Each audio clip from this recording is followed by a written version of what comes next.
Usa ka tingog, usa ka katawhan.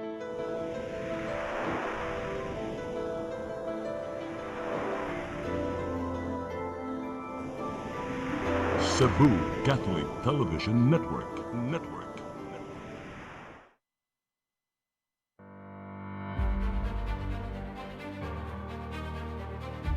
I solemnly swear that I will faithfully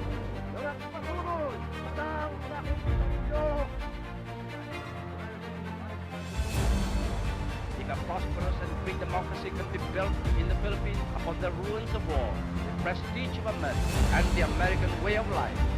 La más hermosa lección de diplomacia. All this kindness, all this courtesy. They cannot succeed without the support of the people. We cannot succeed without the support of our people. But I was not fighting for lawyers, but for the people. Na kagalang-galang na bumubuo sa ika-10 Kongreso. In times of financial and economic stress, I, Rodrigo Roa Duterte, fulfill my duties as President of the Philippines.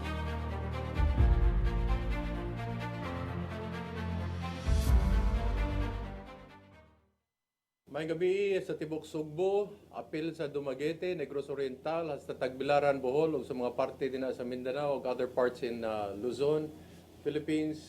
Good evening, I'm Eric Espina, mo ni atong programa Politics and Beyond. Para sa atong paghatag sa mga matawag nato mga voter education, natay mapupo sa atong mga kandidato, nasa tay kaalaman nga mahibaw-an bahin sa ilang mga plataporma di gobyerno o sa mga plano nila.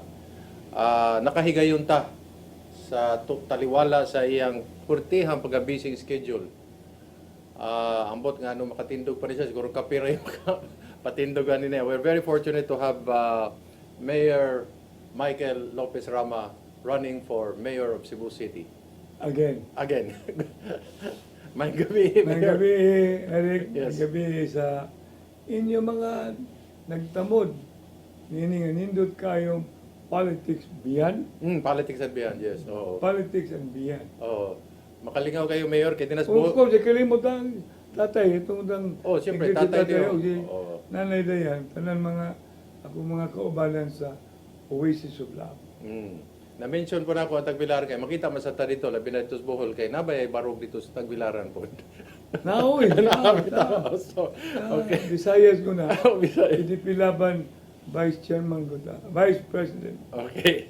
So, kuha lang ni Mayor, kaning ang una na akong pangutana nimo Mayor, no. Kanang you have been a politician, you have been a candidate for decades. Ikaw ra god kay kuan mo ka, hamtong nako kayo ang mga ginagmayng mga kausbanan sa atong pamulitika, dako o gamay. Ikaw ra gyud makasinati ani, no. So, ang akong pangutana nimo, unang pangutana is karong 2025 unsay nakalahi sa pamulitika sa una kumparar karon? Pero yung lahi akin nag-ipon tanan nga mo'y kaatbang sa Partido Barong, Bagong Sugbo, Team Rama. Balo na sila, di na sila ipang-enumerate kay gani, bawaan na ninyo, pag na lang sa eleksyon, makita na to ang katag, let's see the scatter. O unsa may nakalahi? Ang lahi yung kayo kay ang guba, di mao. Istorya tagpatas, di ng patas. Kung galing, iba mo ka na ko nga, naibong mo lang gani ko, masuspended ko, no matter what. It's always going to be traceable. Kaya ako naman sa mayor within the island of Cebu, nga nihatag og permit, pagdirin mo sa kuy tagaan bagay, pangayuan, ni former President Digong Duterte. So, after that, ang issue ato People's Initiative. Yeah, with that People's Initiative, so kung gusto People's Initiative, so I was for it. And Digong, the President, was our chairman sa PDP Laban. What will I be showing but to support? Because the causa is valid. Very valid. So kaning mga giatubang nimong mga kaso, kuan gyud ni kaning unsa man ni pananaw nimo ani na politika ni siya o Sobra. nani merito sa balaod? Sobra. Ang primero, ibuhat ko payroll maker. Ako involved and then connected and then findings of grave abuse when ka ng salary. Ato mo na magsugod sa department. Even ato na sa payroll maker. Ikadua, kining nepotism. Ingon bitaw ko nga, how can I be involved in nepotism when since 1992 until today, flesh and blood, I've never heard bloodline. And if nepotism is by way of affinity, let's all go back. Kining duha ka, bayaw na ko, diha na. Naabtan lang nimo. Naabtan lang ako. So I, in effect, reappointing them.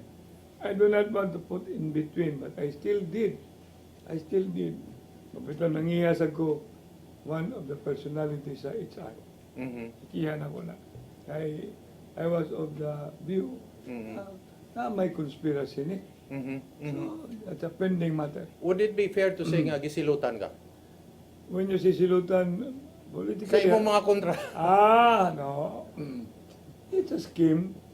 It's a scheme. But you know about it ahead of time, di ba? No matter You had an inkling it was going to happen. whatever, but the latest, maigagana naman akong anak, asa makakakita, trabaho sa BAC, ipadong sa bipirma, there's no finding that I'm directly directing, intimidating, or having exercised abuse of authority, agi apel taong ko, loy kaayo kay, ako ikipangita, ang BAC, mga members, they're decent people.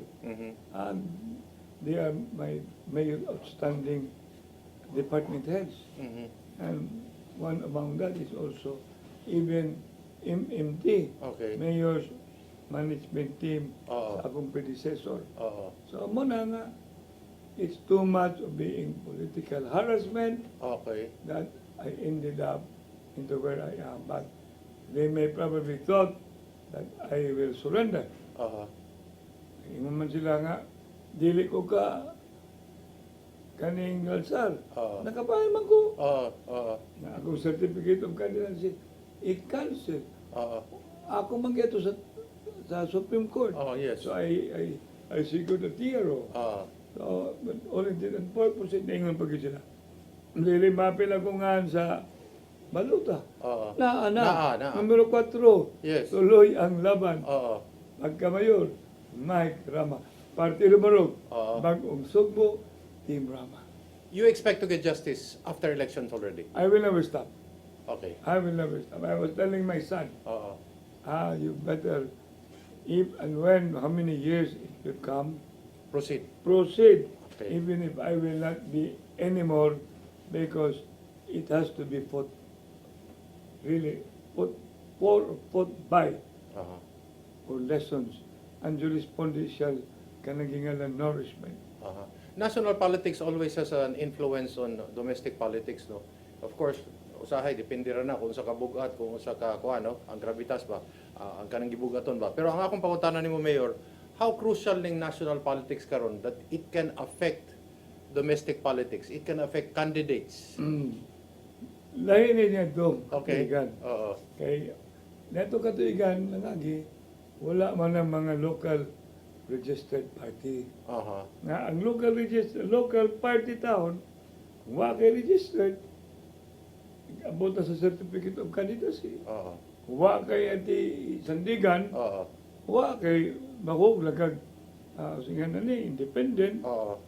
Karon na may mga, I do not want to mention in the province, but in Cebu City, we are Partido Barog, 6, 7, and 8 is a registered party. And by COMELEC, not only registered, accredited.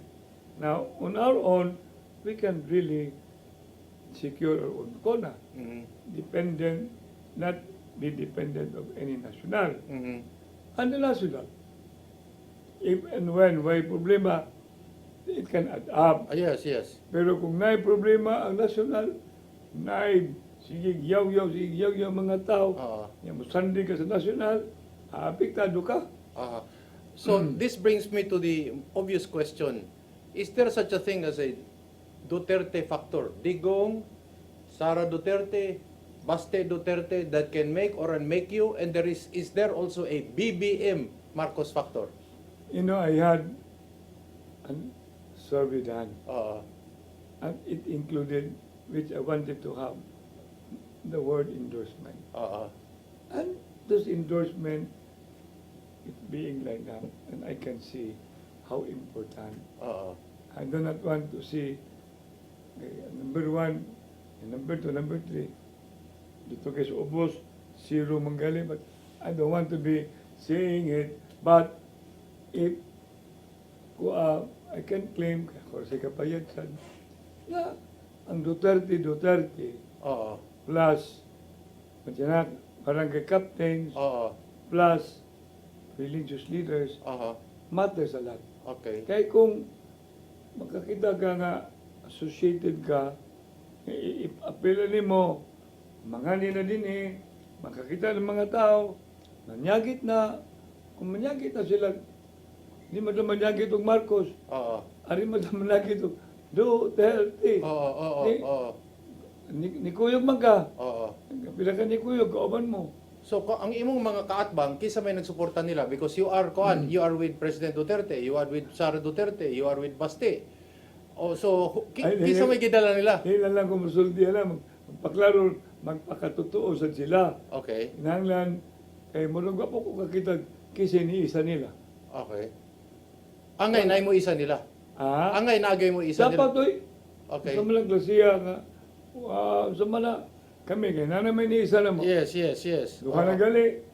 Okay. Kaning imo mga gisuportahang senador, dako sa ni siyang factor makatabang sa kandidatura nila o sa kandidatura pud sa lokal. I would say sa senador. Sa senador, di kayo sa lokal. Dili kayo sa lokal. Okay. Okay. Now let's go into the meat of the things. Are you looking at a 3-year agenda or a 9-year agenda for Mike Rama? My son is here. Oh yes, ako na ipakutana pa na niya Mayor, pero I would have wanted my Rama. pag gumani mo siya, para makasolo siya. Supposedly, And then kapaduha. Because I always look at now that I'm not getting any younger. Okay. And I always talk about political last will and testament. Legacy. Political last will and testament. Bati kayo ng last will and testament. Because, legacy na lang, legacy. Because you're going to come up with certain career path.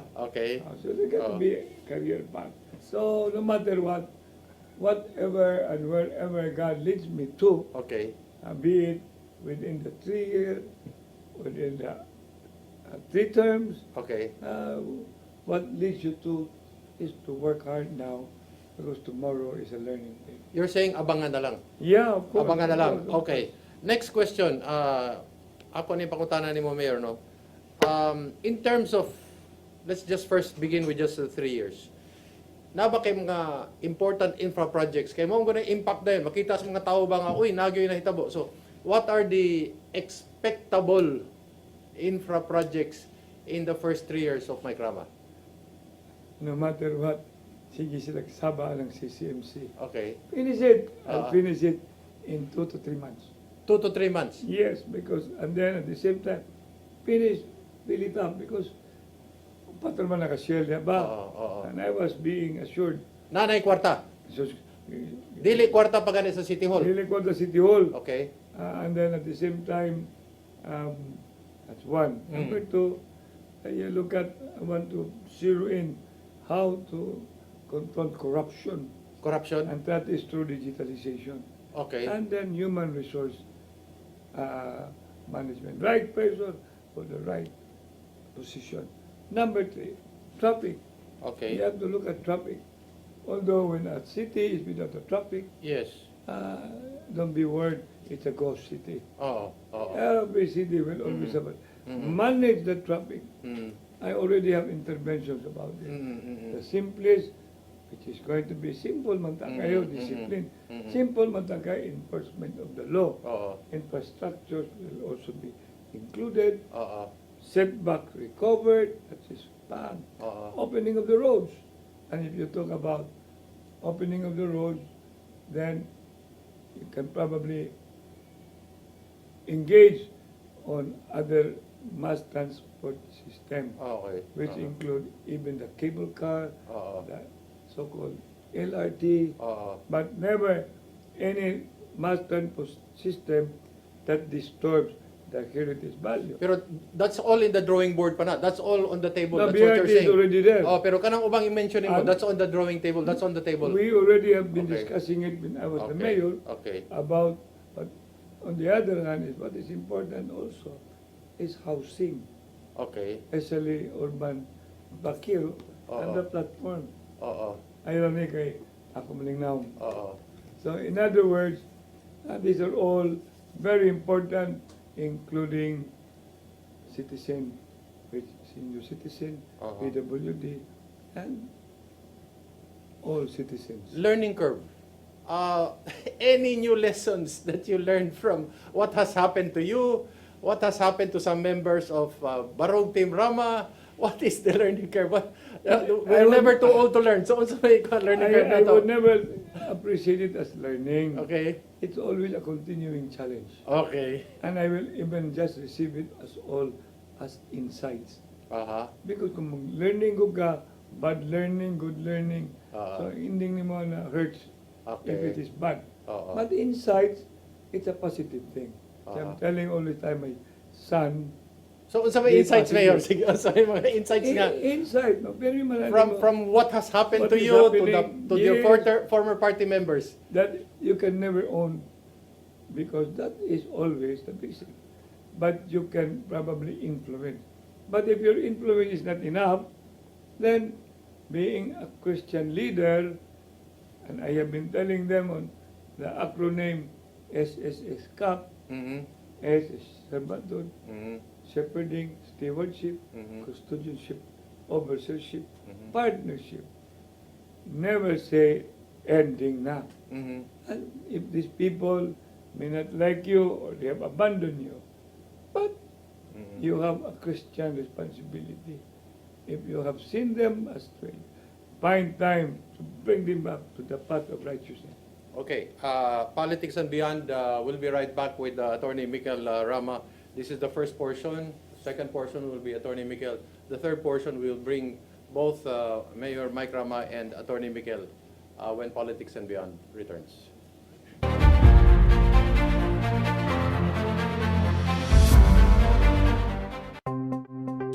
Discover the beauty of the Philippines.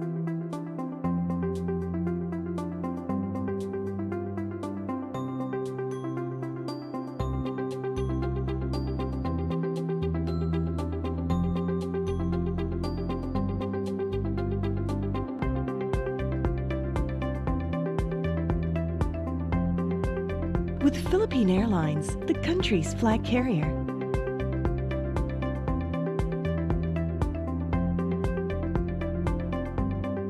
The airline that lets you feel the warmth of the nation.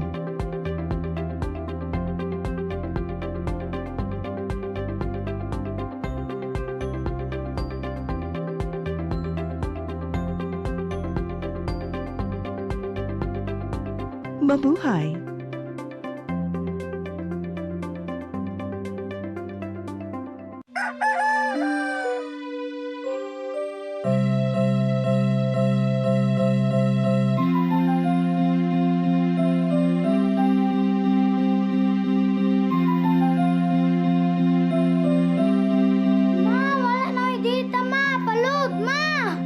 Sorry ma'am, na-late ko. Nangita pa mong ko para internet sa kong anak ma'am. Ay, wala na yung problema. Pag-sinisibo! Sinisibo, sinisibo. For your internet connection And for the signal of your cable TV. so fast and straight, the transmission to your home. Sinisibo! Sinisibo, sinisibo. Offers you to have fiber optics For your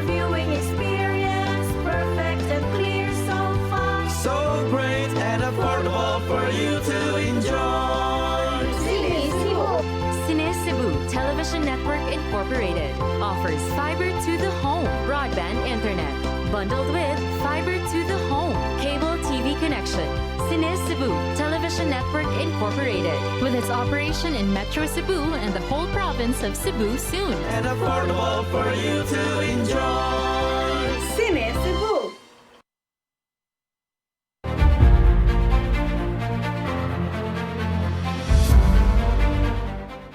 Okay, balik ta sa atong programa Politics and Beyond ug sa ikaduhang hugna sa atong programa.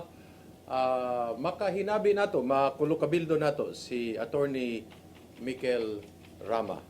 So, kuan lang kaning you are new, a new face. People want to know a little background about you, and then later on we will go into unsa bay mga gusto nimo buhaton. Sige, sir. Pagabot sa panahon. Mangutaw na ginataw kinsa man is Mikel Rama? Ug unsa may background nimo? Unsa may undergrad nimo?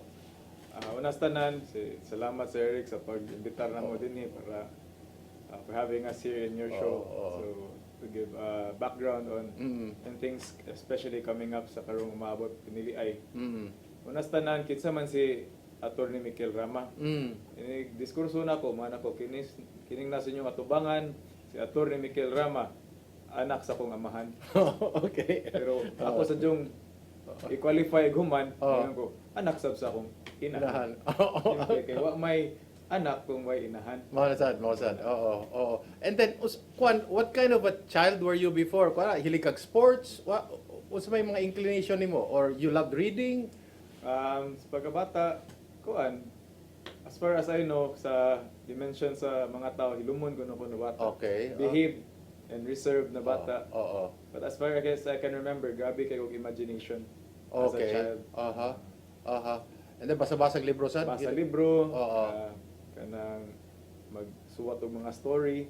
Okay. Imaginative ko na bata. So, unsa may diin ka napunta sa imong undergrad with that kind of a kuan? Sa ako undergrad, actually, I started 2002, enrolled in a Bachelor of Science in Accountancy, but I only spent one semester in Bachelor of Science in Accountancy, and then I don't know if my dad has shared this story na ni hangyo gyud ko niya ko na digi ni para nako ang accountancy, so I shifted to Bachelor of Science in Psychology because I and up to this day, even after finishing my law studies, ang ako ang interest area is really in the field of social sciences. So my undergrad really was psychology, but I also am very interested in other social sciences like sociology, economics, political science. So ang akong inclination yun personally, ang field of interest is social sciences. Why psychology? That's the most obvious question. I think when I was younger, when I shifted to psychology, I was I think mga 18 years old, 19. I just wanted to learn more about how people think, Human behavior, and inclinations of different types of people, and learning about lain-lain na classes mga tao ba, mas makasabot ka sa mga tao gilang behavior, ug why people are the way they are. So muna akong interest area, that's the reason for my undergrad studies. And then was law ang law na ano si mo likod si mong una na gyud na makabalo na gyud ka murag mag-law na gyud ka pagguman ani or wa pay klaro? Kibaw na kay I don't know unsay na indoctrinated siguro ko at a very early age na it wasn't even a choice for me, like it was natural even as a child na the logical next step after graduating from undergrad college kay dito nag-law school dayon. Dili na siya, it's not a matter of kanang kuha, it's a matter of when na ba. I think part of the reason for that is everybody knows that sa father's side na a family of lawyers also. Yes. My father, but not a lot of people know that in my mother's side, I am a third generation lawyer. Both my grandparents on my mother's side are lawyers. My mother and father are lawyers, so third generation lawyer na ko. And you're wanting to write is also in the family. Yes. Di ba? So ikaw kayo mo dagay-day gina siya, some way somehow na gyud na sa dugo, no? And then so how now that you're a lawyer, did you think you did the right thing? Kay namo kay uban nga marbag karon abogado nako.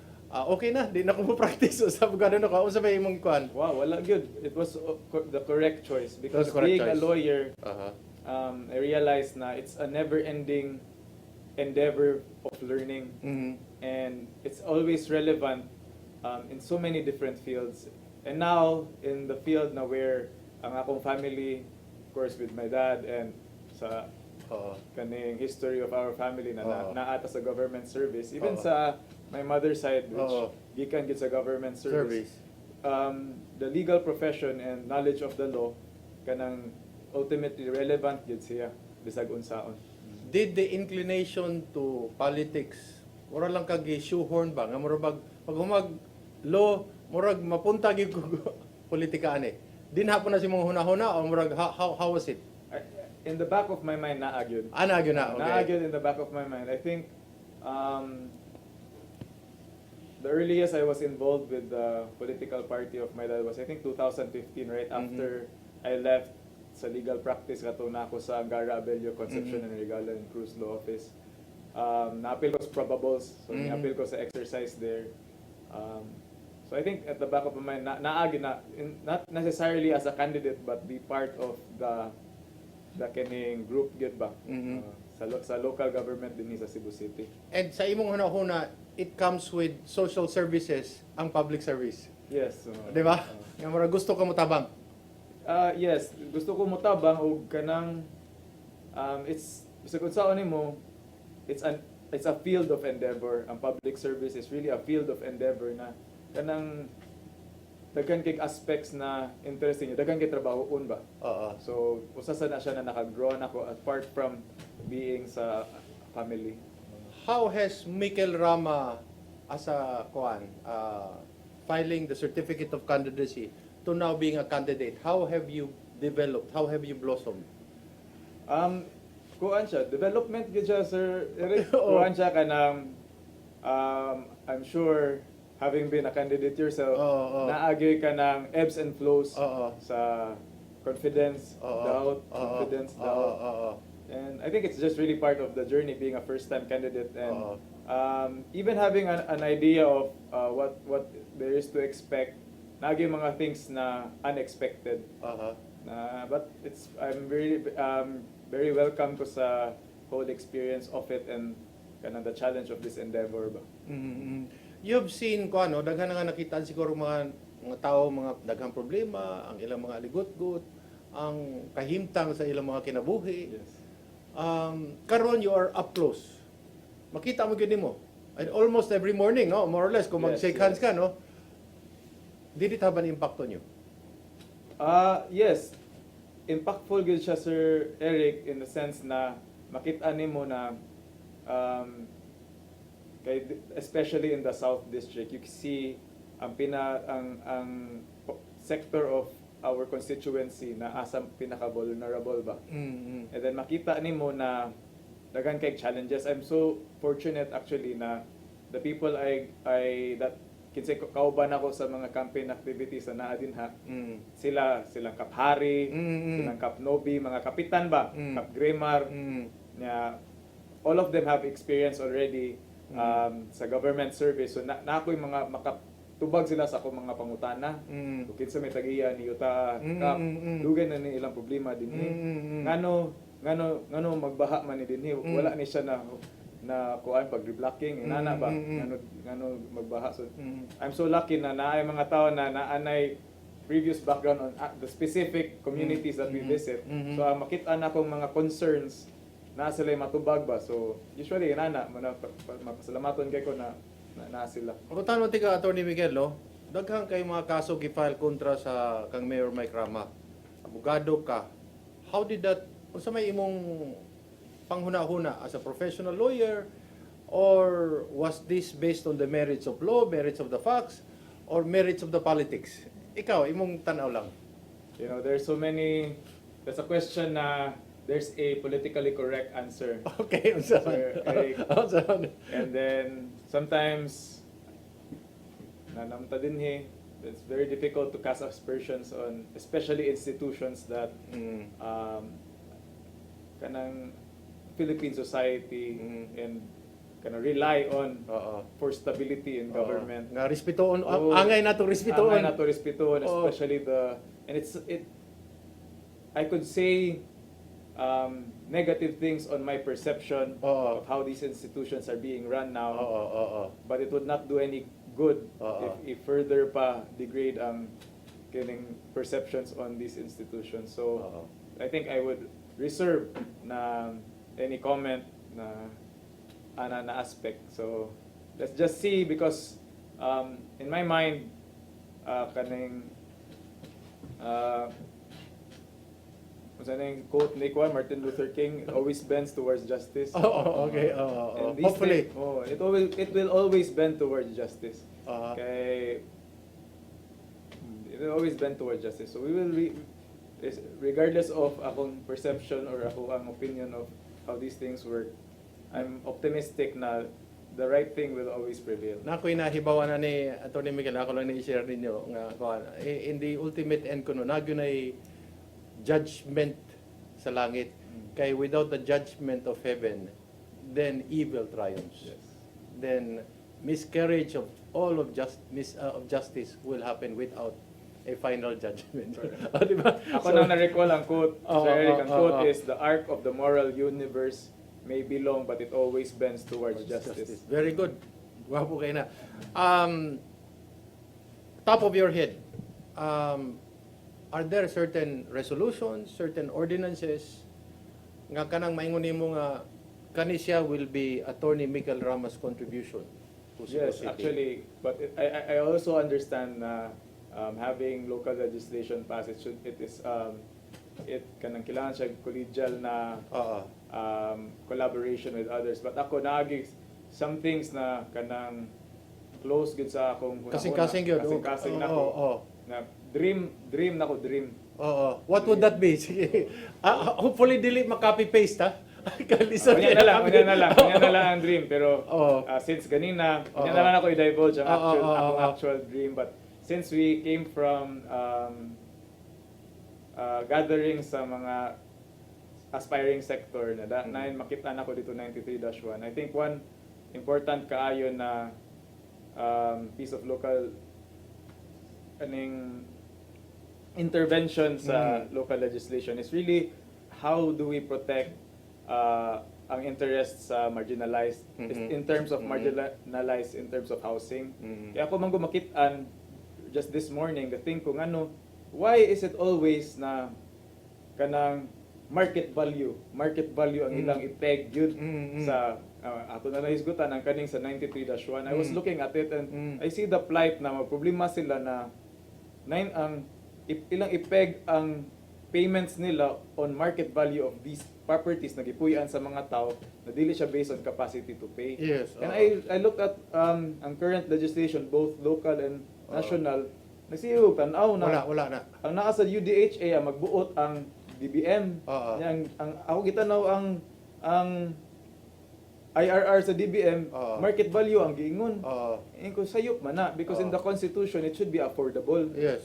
Na muna I want na naay term na equitable value. Na dili market value in terms of kining socialized housing and lands occupied by marginalized people.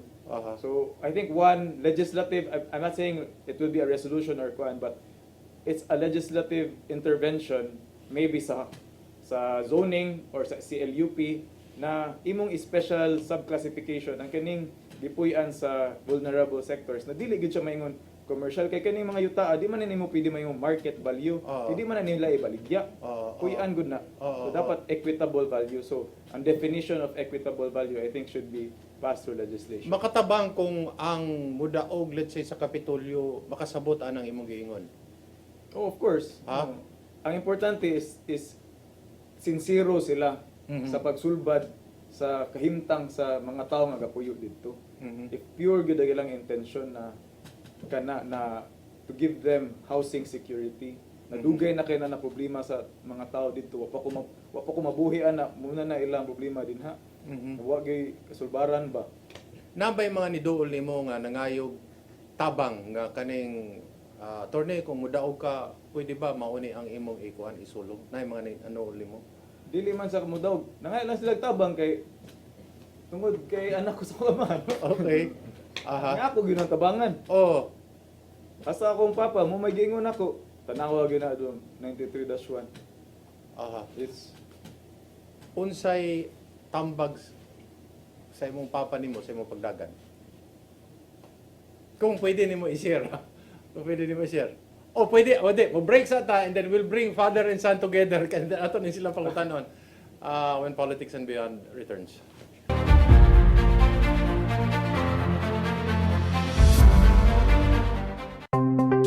Discover the beauty of the Philippines.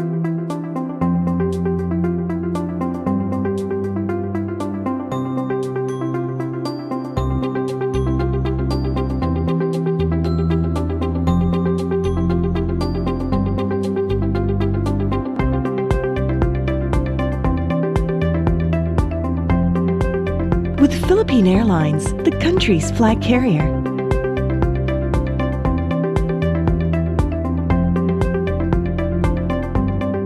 The airline that lets you feel the warmth of the nation.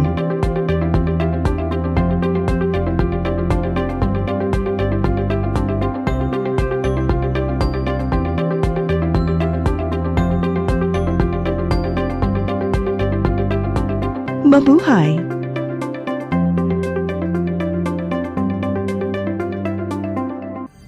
Ito ang programa kung saan magko-collaborate ang ating mga ozone na doctors para ibahagi ang kanilang kaalamang medikal. I believe with all my heart that the Lord is allowing us to understand that He's the one who are extending this life and we have to really take care of our body. Yes. Matag episode, among ipaambit ninyo ang mga healing testimonies. Every day, pagising mo, iisip ko kung ilang taon na lang yung katagal ko, yung ganun. This is your path to a new start. OzoneMed Wellness Clinic New Start. Napapanood every Saturday 8 to 9 a.m. Og ang replay airing matag Miyerkules, 1:00 hangtod 2:00 sa hapon. Dinhilang sa CCTN Channel 47.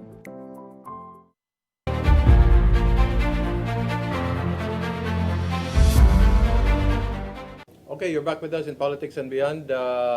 Kausap pa rin po natin si Mayor Michael Lopez Rama at si Attorney Mikel Rama.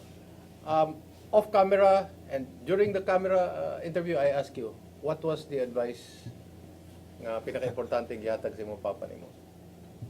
Usa to, I think ang ako makitaan gid na always be yourself.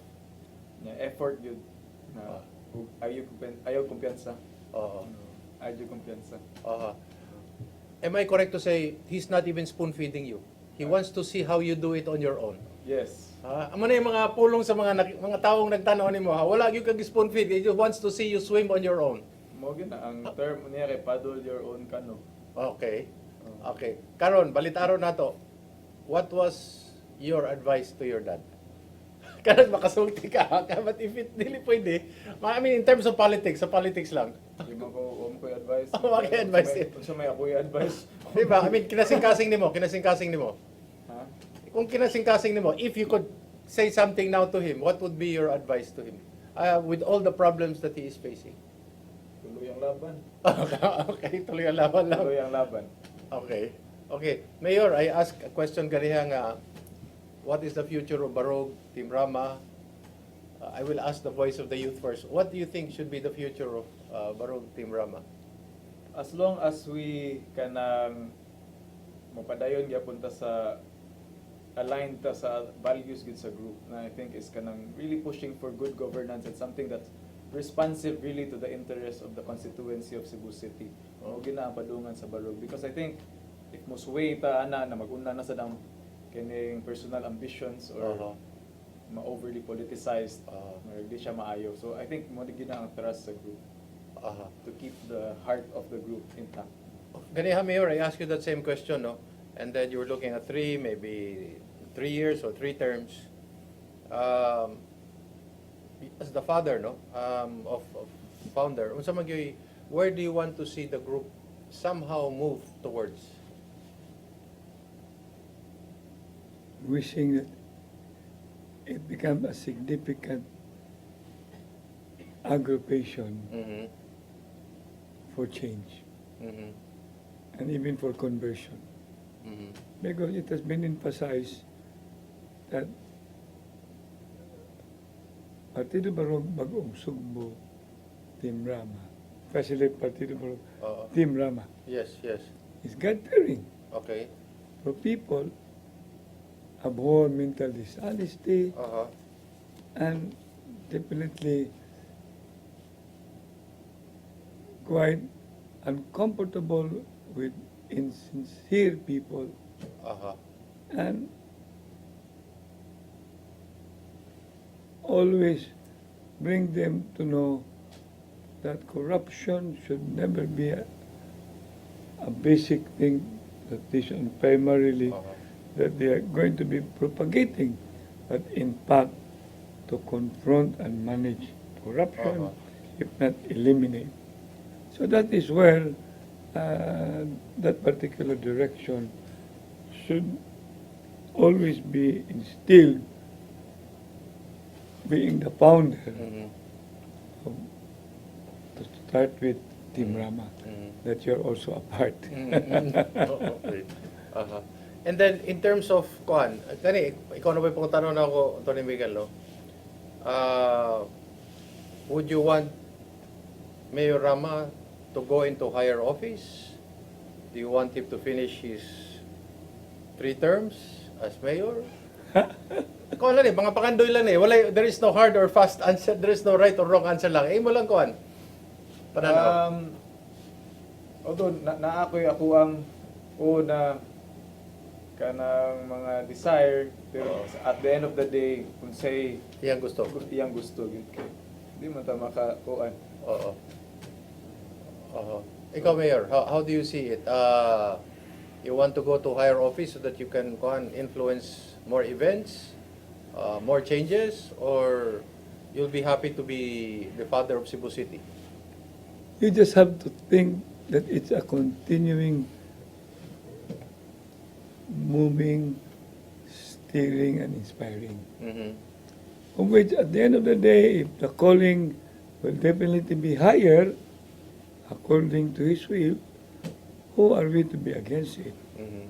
Most important thing is, do not be claiming for higher, but you're not even learning much, and you're not even be preparing. To be honest, within the political structure of PDP, I was already drafted, which I declined strongly as a senatorial candidate, with a perfect score of the nomination committee of 8, which included that the only one who went and pursued is Marcoleta. Baste and myself stayed where we are. Baste as mayor in Davao, and me, candidate for mayor in Cebu City. So, these whole things, we'll never know, because no matter what, my grandfather was also a senator, Commonwealth and the Republic of the Philippines. Founder Cebu City. Founder of Cebu City. Yes. But if the higher calling is continue to be the mayor, why not? But I was also looking at if I continue to think of 3 terms, then the career path of others will be halted. Okay. And that will also be bringing too much of having served already from 2010 as mayor, then back mayor in 2021, then back mayor in 2022. So, as I said, at the end of the day, it's all about continue to prepare, not losing sight that you are with a mission of making the lives, especially me, of the poor better, the middle class comfortable, and the rich to share. Be a catalyst. You mentioned about Partido Barug as a regional party. Na may plano in the future, or will Attorney Mikel support it, na magtukod ng party list ang Partido Barug? It will not even exclude. And when I was in Comelec, in division, I was in division, division. to have our party accredited as a regional party. The question was asked, why am I having a party that will cover 6, 7, and 8? And I did not hide. I said, President Digong Duterte is already pushing in his presidency the federalism. And I also had a chance to be talking with him. I cannot just be supporting him. But I told him, if you are pushing for federalism, count me in. So that as a discussion, and he won as president. What really got into my head is advanced thinking. So the question was even asked, are you ready to be fielding candidates 6, 7, and 8? Then I said bluntly, why not if the opportunity will come? And he asked, and the division further asked, do you have personalities in all these regions? Then I cited being a Councilors League president, a Vice Mayor's League president. Of course, I said, we are ready. Kung ikaw, balik ka sa Dumaguete, and then not as a party list, but being a regional party, why not? Run for governor. But party list, Barog, we already discussed that. In terms of policies, in terms of personalities, how will 2025 towards 2028 look like? Let's begin with personalities. What are the personalities that we expect? Will there be changes in City Hall? Definitely, you cannot be, it will not be too I call it, I will be hypocrite if there will be no changes. Definitely there will be changes. But I don't want to be highlighting it because I always bring a collective discussion. During our last Open Line Media Forum in a different station, you invited your opponents to be, if they were willing to serve under your administration. Is that still on the table, just in case, if it ever happens? Even in the Chamber of Commerce, yes, I was of the move of, because they were presenting their agenda, and I said, okay, your agenda, what you wish, and if I get to be back, anyway, my term is to be until June 30, hopefully June 30 I can be back, I will keep that in mind. But the problem is, those who have been elected and lost, you have to wait for 1 month, 1 year. But I did not say all of them, actually, because there's another one who wasn't there. So I don't want to be making a statement here because anyway, few days we look forward to. We will just cross the bridge when we reach there.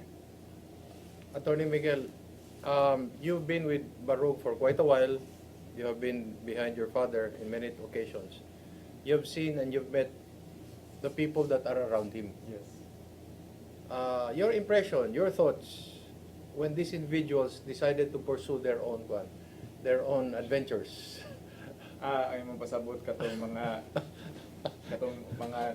katong apil sa Barog paggawan may taliwala.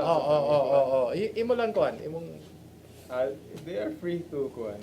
Di mo ta makabuot nila. Sila ilang kaugalingong mga hunahuna. Ano sila what is in their hearts, so we cannot judge them. Kuan. How would you assess now with just barely a few more days, no? Kuan na lang kay kutob ra man taten, no? More or less. So how would you judge the campaign, your campaign, and then your father's campaign? Very, very positive.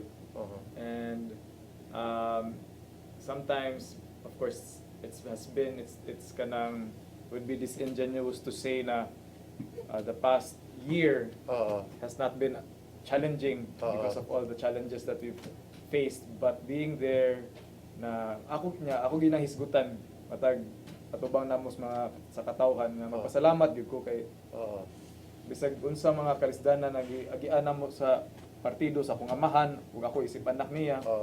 Kanang ang ilang pagpakita sa ilang suporta, kanang pagdawat nila namo dito na mainiton. Hatag yun namo kadasig ug grabe kay nakahupayan sa mong kasing-kasing sa unsa pa mga pagdaog-daog na ilang gibuhat sa akong amahan. So mo na the welcome, the reception of the people sa the communities has been an inspiration for us. I'm sure all the other candidates share the same sentiment. So again, I take this opportunity to thank everybody who welcomed us and those who will welcome us as this campaign continues. I know, Attorney Mikel, you're a very observant person and you process what you observe very deeply. What are the traits of your father nga morabag, I want to have this also. I will study this. And I think kuan everybody else. Grit gid. Grit, no? Grit. Grit, determination, clarity of focus. Clarity of purpose ug focus. No one I have not met in my lifetime anybody that can surpass sa Basta stamina, no? Grabe yung stamina, no? Stamina, no, it's really grit yun. Grit yun na. Oo. Willpower, determination. Walay na. Unparalleled. Oo. I digid ko magduha-duha mo ingon nga dili ni ordinaryong tawo ako mahan. Would you like? Di, ako ginagi pa ko tana para makadungog sa ba. May nangyarikan gini mo ba? And then, kuan ba? Ang groundworks, ang kakugi. I mean, you'd like to have that, of course. Yes. And I think it's a blessing also. And I've mentioned this before, na the greatest gift my father has had in his lifetime is really his clarity of purpose. Ang iyang purpose sa kinabuhi, klaro kayo. And then because of that clarity of purpose, wala na doubts, mind, straight yun. Yeah. Kung sa iyang gihunahon na mo'y buhaton niya, yung buhaton. No ifs and buts. Dili na siya sa yun buhaton mo na ang akong kabiliban sa mga mahal. I asked that question, Mayor Mike, because in one sense or the other, murag ato bang na huwap-huwap ang kaugmaon sa Barog Team Rama ba? O unsay iyang nakuha, o unsa pa'y gusto nimong ikahatag. Kay usaraman ka amahan o ginikanan ang makabuhat ang paghatag sa sa partido o sa mga anak o sa mga sumusunod, di ba? So, would that be a fair statement? Your grit? Or is there more? It's exhilarating. And I appreciate my son. Really noticing it. And deciding if only possible. But I keep on telling him, I have reached this age. All of this did not come easy. You are 40? Oh, and never mind my age. It's just continue to where you are. And if you think there are things that he can really add, better, no? Why not? And even enhance, yes, and surpass. But the most important thing is, it's always delightful to see a father looking at a son, not even trying hard, but doing it because he loves doing it. Dahil mo nang trying hard, but alam mo, you love, you have fun in doing it, you enjoy in doing it. And I remembered earlier, the word is, ang word na magpakatotoo ka lang. And when you are magpakatotoo ka lang, it's not going to be a burden. It becomes easy. Pwede ko mo mention Yes, please, go ahead. Sir Eric, I think you've been mentioning about the future sa Barug. Yes. And I've also been thinking about it personally, especially after the events of May 1. Na I don't know if you mentioned it here na baguram sa gubikan sa actually from before coming here ato ko sa wake sa papa ni Vice Mayor Dondon Hontiveros. Oh, yes. Okay. Yes. And I just want to mention also na mga sentiment akong na-observe sa katong pag-adto ni Dondon nato sa rally sa Capitol. Na, and when you're talking about the future of the party, you cannot fail to mention sa mga younger sa mga younger na leader diya sa party na usa na si Dondon Hontiveros na ako gyud gi-share ni Dondon dito. I had the opportunity to tell him ang akong sentiment atong pag-adto niya dito dadba na the event started at 7 p.m. He learned that his father passed away at 5 p.m. Niya kanang nagduha-duha siya nga mo-attend pa ba siya dito sa rally. And then naabot gid siya sa rally, and I think if you kita ba kato yes. na punto na he showed his vulnerability and broke down, naggako siya sa akong papa. Touching kay to na scene for me. Kay makita ang gyud nimo na kini atong partido dinhi siya ordinaryong partido, pamilya gyud ni siya sa pamilya. And then I also shared to Dondon na ko DH ang imong pag-adto dito is very meaningful for me because I saw na kanang in your most vulnerable point in your life, in your weakest point, you still made it to show up and be there for your party and be there for the people sa kinabag-ang mga supporters nato. Bisan pag unsa kasakit ang iyang gida, niadto gyud siya, niatubang gyud siya. He was there for our party na ako, I will never forget kana na nahitabo na makita gyud ang unsay leadership ni Dondon Hontiveros. So ako lang gyud na i-mention karon. Mayor, angay ba natong pakusgo ng partido? Do we need to recruit more members? Do we need to... Palikod lang, yan lang. Palikod lang. Palikod, kaya kung mo nagamit itong letter K, di ba na ito? Okay. Pero kan lulo na. Sabot ka. Nueva Fuerza na lang. Nueva Fuerza. Lulo na, doon Vicente Rama na. Yan na original ha. We will get the final words of Attorney Mikel and then Mayor Rama. Final words to the public. Final words first. Salamat po Sir Eric for having us in this program. And final words is tuloy ang laban. Then Mayor Mike. Thank you, Eric. Thank you, Politics and Beyond. Kami na. Kisa pa man, kami na. Partido Barog. Bagong Sugbo. Team Rama. So, yan po ang kabuuan ng ating isang oras para sa ating programa Politics and Beyond. Nais po natin pasalamatan ang ating maging mga panauhin, si Atty. Mikel Rama at si Cebu City Mayor Michael Lopez Rama. Hinaot, namoy na pupo, namoy na sabak, namoy sawan sa inyong mga una-una. So, until next week, this is Eric Espina. Daghang salamat, maayong gabi, kaninyong tanan.